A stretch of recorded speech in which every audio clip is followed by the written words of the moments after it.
السلام علیکم ورحمۃ اللہ۔ مسائل زکوٰۃ کورس میں زکوٰۃ کی شرائط پر کلام کیا جا رہا تھا۔ 10 شرائط آپ کو ذکر کی تھیں، اس میں سے 8ویں شرط آپ کو بیان کی تھی نصاب کا حاجت اصلیہ سے زائد ہونا۔ تو مناسب یہ محسوس کیا کہ اس کی ایک پوسٹ بنا لی جائے اور ایک مرتب شدہ کچھ جملے اس میں لکھ دیے جائیں تاکہ حاجت اصلیہ میں کیا کیا چیز آتی ہے اس کا ایک تصور بہترین انداز سے ذہن میں محفوظ ہو جائے۔ چنانچہ لکھا ہے کہ حاجت اصلیہ سے مراد وہ چیزیں ہیں کہ زندگی کے گزر بسر کے لیے عموماً جس کی ضرورت پڑتی ہو، جیسے مثال کے طور پر رہنے کا مکان، کہ اگر رہائش اگر نہ ہو، ہم کیا یقینی سی بات ہے روڈوں پر آ جائیں گے تو پھر زندگی کیسے آسانی سے گزر سکے گی۔ مکان میں رہائش میں زندگی میں آسانی ہو جاتی ہے۔ سردی گرمی کے کپڑے یہ بھی زندگی کی ضروریات میں ہیں کہ بغیر کپڑوں کے یقیناً زندگی دشوار ہے۔ خانہ داری کا سامان، مثال کے طور پر گھر کی جو ضرورت کی چیزیں ہوتی ہیں، پلیٹس ہیں اور باقی دیگر جو کچنز کا سامان ہے یا دیگر ہمارے یہاں رہائش کا جو سامان ہوتا ہے جو بہت ضروری ہوتا ہے، یہ خانہ داری کے سامان یہ بھی حاجت اصلیہ میں شامل ہیں۔ علماء نے فریج کو بھی آج کے دور میں حاجت اصلیہ میں شمار کیا ہے کہ آپ کو پتہ ہے کہ جیسے اگر فریج اگر گھر پہ خراب بھی ہو جائے تو کس قدر پریشانی ہو جاتی ہے۔ برف باہر سے منگاتے ہیں، گھر کا سامان جو بھی ہوتا ہے وہ علاقے میں کسی نہ کسی گھر پہ رکھوا رہے ہوتے ہیں کہ خراب نہ ہو جائے، تو بڑی پریشانی ہے۔ تو فریج بھی حاجت اصلیہ میں شامل ہے۔ اس سے یہ ثابت یہ ہوا کہ اگر سال مکمل ہو جائے اور اس مہینے اگر آپ کو فریج لینا ہو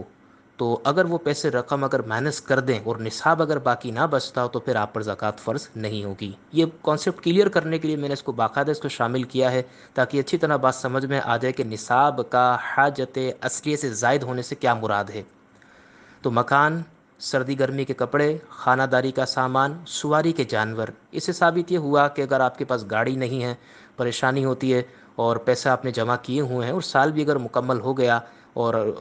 آپ کو بائک خریدنی ہے، گاڑی آپ کو لینی ہے، تو یقیناً یہ سواری جو ہے یہ سواری کے جو بھی آلات ہوتے ہیں اس کو حاجت اصلیہ میں شمار کیا گیا ہے۔ یہ خریدنے کے بعد یا اتنی رقم مائنس کرنے کے بعد اگر نصاب باقی نہ بچتا ہو تو زکوٰۃ فرض نہ ہوگی۔ یوں ہی پیشہ وروں کے اوزار، اب بڑی بڑی کمپنیز ہیں، آپ ذرا دیکھیے بڑی بڑی فیکٹریز کے اندر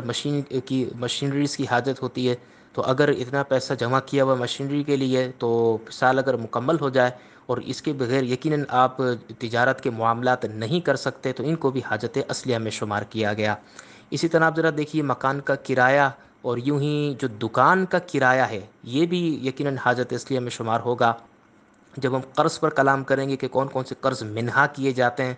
مائنس ہوں گے، تو ان میں ان چیزوں کو شامل کیا ہے کہ اگر آپ تجارت نہیں کریں گے تو آپ کی زندگی کا گزر بسر مشکل ہو جائے گا، اور جب آپ کام کریں گے تو یقینی سی بات دکان کی بھی آپ کو دکان کی بھی حاجت ہوگی، دکان کا کرایہ بھی آپ کو دینا ہے، پھر جب دکان قائم کریں گے تو یقینی سی بات ہے آپ کو اوزار بھی چاہیے۔ تو یہ سب جتنی بھی چیزیں ہیں یہ آپ کی حاجت اصلیہ میں شامل ہوں گی۔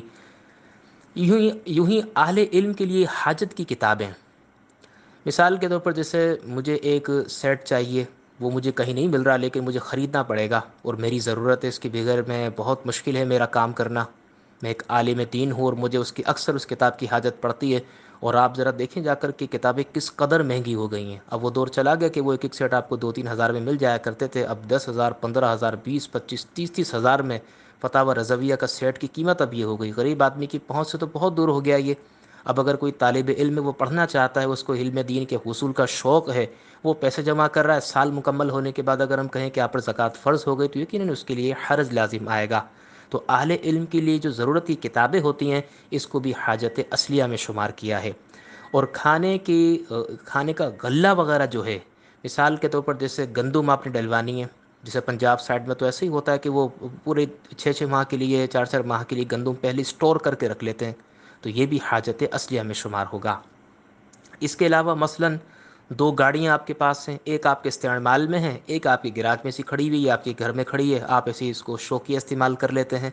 تو اب یہ یقیناً حاجت اصلیہ سے زائد آپ کے پاس ایک سامان ہے۔ اگرچہ ان گاڑیوں پر زکوٰۃ فرض نہیں ہوگی، یاد رکھیے گا، اچھی طرح سمجھ لیں، زکوٰۃ بنتی ہی صرف 4-5 چیزوں پر ہے، وہ انشاءاللہ آگے ہم تفصیل سے ذکر کریں گے آپ کو، سونا، چاندی، کیش، اور یہ جو بھی کیش کی صورت میں جیسے کرنسی کے صورت میں جو بھی چیز ہوتی ہے، مثال کے طور پر پرائز بانڈز ہیں، اور اس کے علاوہ چرائی کے جانور، ان چیزوں پہ زکوٰۃ بنتی ہے۔ ہم یہ نہیں کہہ رہے کہ کتابوں پر آپ پر زکوٰۃ بن رہی ہے کیونکہ ان میں نمو نہیں ہوتا، ان پیچھے کلام کر کے آ چکے ہیں۔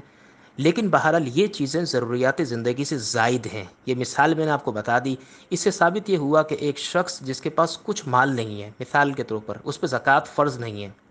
لیکن اس کے پاس 1 لاکھ کی 2 لاکھ کی غیر ضروری کتابیں پڑھی ہیں. 1 لاکھ 2 لاکھ تو کر بہت زیادہ بول دیا. 52.5 تولہ چاندی جس سے آپ خرید سکتے ہو، مثال کے طور پر 47,000 48,000 کی کتابیں، یا ایسی گاڑی کوئی اس کے پاس موجود ہے جس کو وہ صرف شوقیہ استعمال کرتا ہے، جو اس کی ضروریات زندگی سے زائد ایک چیز ہے، تو ایسا شخص اب شرعی فقیر نہیں کہلائے گا. اس پہ اگرچہ زکوٰۃ فرض نہیں ہے، لیکن یہ زکوٰۃ کا مستحق نہیں کہلائے گا، کیونکہ یہ شرعی فقیر نہیں ہے. تو یہ مثالیں میں نے یہاں پر دی تاکہ آپ کو حاجت اصلیہ کا کنسیپٹ کلیئر ہو جائے. تو غیر ضروری کتابیں جو تجارت کی نیت سے نہ خریدی ہوں، لہٰذا اگر آپ نے 2 گاڑیاں کیا 100 گاڑیاں بھی خرید لیں، لیکن آپ نے تجارت کی نیت سے خریدیں، اور 2 کتابیں نہیں بلکہ 2,000 کتابیں آپ لے کر آگے جو آپ کی ضرورت سے بالکل زائد ہیں، لیکن ہیں وہ تجارت کی نیت سے یا تجارت کی غرض سے. مثال کے طور پر مکتبوں پر کتابیں ہوتی ہیں، باہر سے منگائی جاتی ہیں، لاکھوں کروڑوں روپے کی کتابیں جو آتی ہیں، ان میں مال انویسٹ کیا جاتا ہے، پیسہ خرچہ کیا جاتا ہے. یہ کیا ہے؟ یہ تو مال تجارت ہے، بالکل اس پہ زکوٰۃ بنے گی.